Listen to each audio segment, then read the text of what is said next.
Top couple is a bit sweet, episode 73। Jingui बोली, mister song क्या?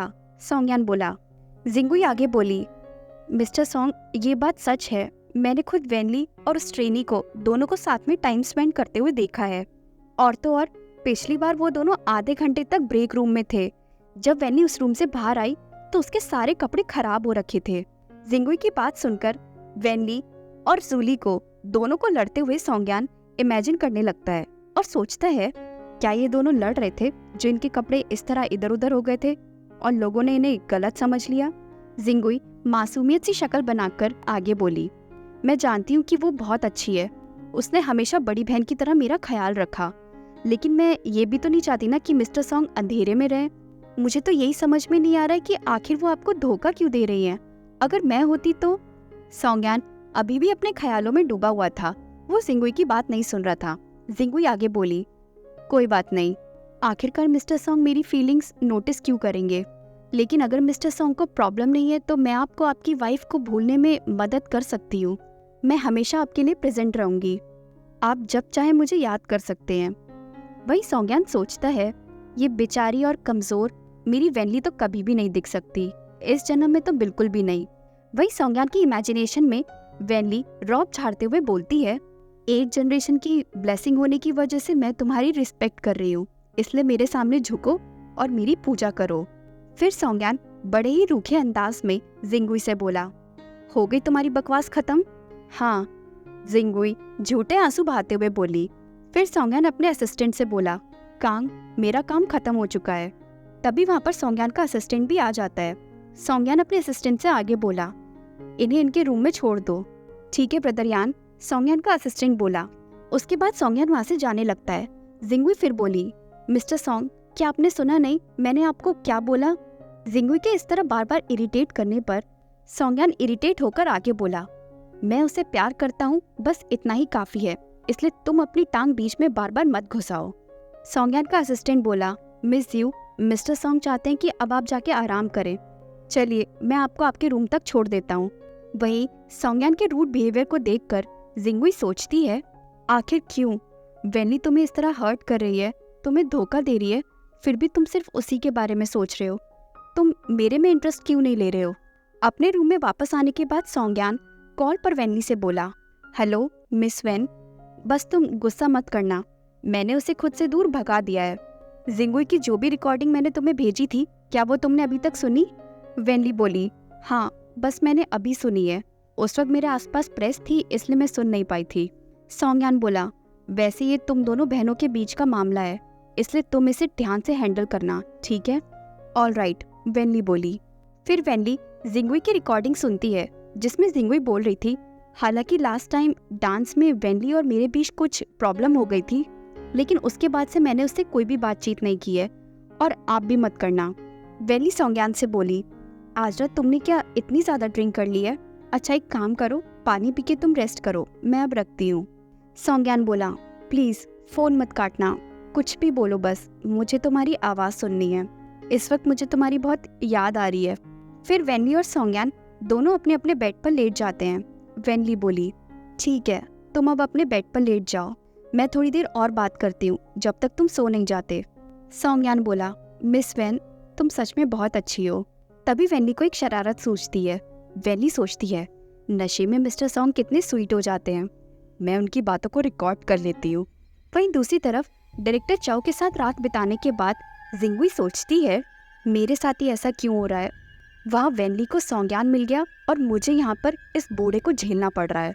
यहाँ तक पहुँचने के लिए मैंने अपना बहुत कुछ सेक्रीफाइस किया है, लेकिन फिर भी इतना सब कुछ सेक्रीफाइस करने के बाद भी मैं सॉन्गयान की नज़रों में वेनली से पीछे क्यों हुई? डेब्यू करने के लिए इतने सालों तक मैंने जी जान से मेहनत करी, लेकिन वेनली वो बस स्टेज पर आई और सारा अटेंशन ले गई। जिंगुई आगे सोचती है, सॉन्गयान मेरा ऑफर एक्सेप्ट करना नहीं चाहता है, लेकिन वहीं दूसरी तरफ सिटी ऑफ आइस में वो अपनी वाइफ के साथ काम करने वाला है। यहाँ तक कि मैंने ऐसे मूवी रिसोर्सेज ढूंढे जो सॉन्गयान के साथ काम करना चाहते हैं, लेकिन सॉन्गयान ने वो भी रिजेक्ट कर दिया और वेनली के साथ जाकर एक अच्छी मूवी में काम करने का ऑफर एक्सेप्ट कर लिया। भले ही वेनली ने यहाँ तक पहुँचने के लिए अपने सालों लगा दिए हो, लेकिन मुझे यहाँ तक पहुँचने में सिर्फ 1 साल लगा है। जहाँ तक पहुँचने का आर्टिस्ट सिर्फ सपना ही देख पाते हैं। मैं बस ये प्रूव करना चाहती हूँ कि मैं वैनली से बेटर हूँ, तो उसमें गलत क्या है?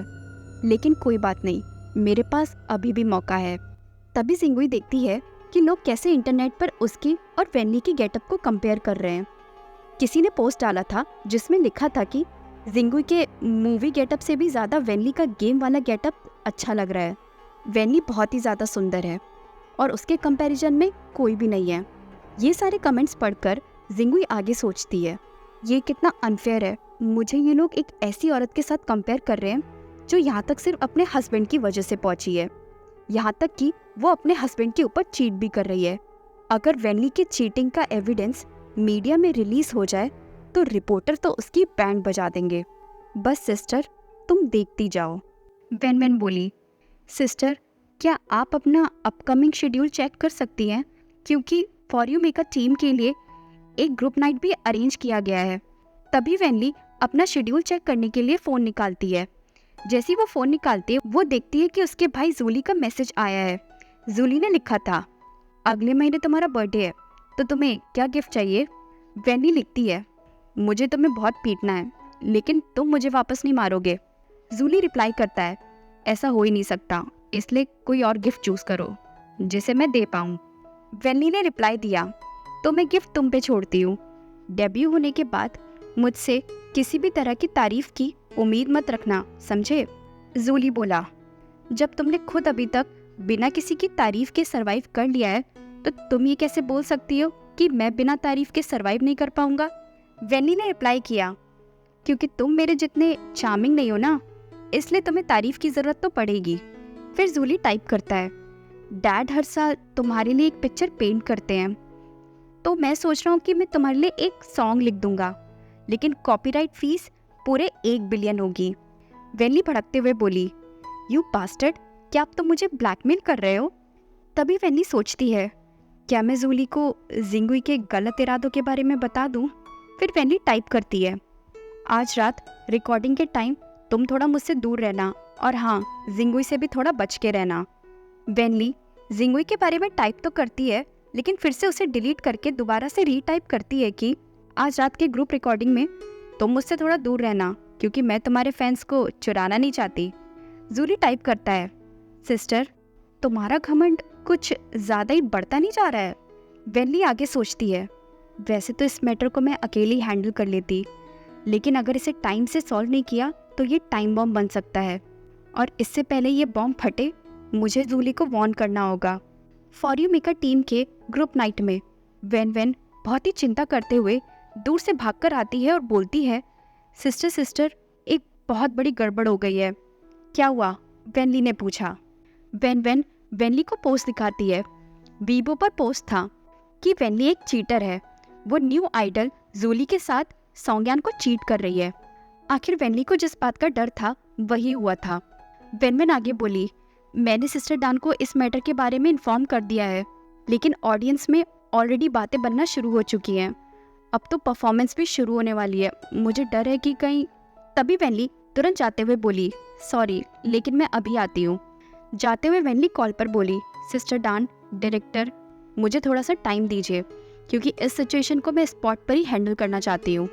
ग्रुप फॉर्मेशन की रात को प्रोग्राम टीम के सभी लोग शो को फिनिश करने में बिजी थे और उनके पास डिस्ट्रैक्ट होने का ज़रा सा भी टाइम नहीं था, और इस तरह आज ही चीटिंग का इल्ज़ाम लगना प्रोग्राम टीम के लिए एक बहुत ही बड़ा स्कैंडल बन चुका था, और खासकर वो इंसान जो इस चीटिंग में इन्वॉल्व था।